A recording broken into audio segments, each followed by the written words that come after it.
having a dinner. Your Excellency, William Ruto, the President of the Republic of Kenya, KUJIACHILIA Mnangagwa, the First Lady of the Republic, Amaiti Wenga, I know she's around, and KCD Mohadi,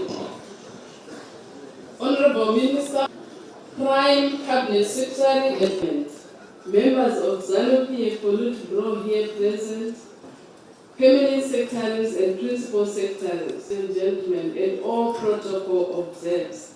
Good evening. Habaria Joanna, here for a very special occasion. So this occasion is to cement our relationship, an event where I can then tabulate what we've agreed as your senior. She has made sure that she always makes us eat. So please, you are going to call Reverend Damasani to come and give us a prayer. Your Excellencies, the same love, being one in spirit and of one mind.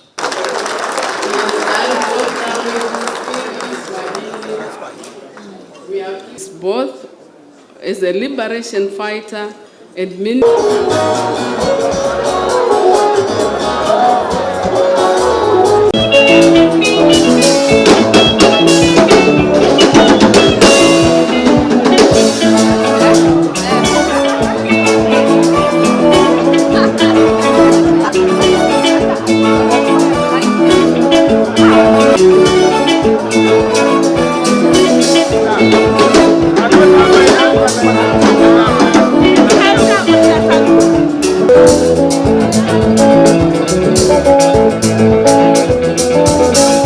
Thank you.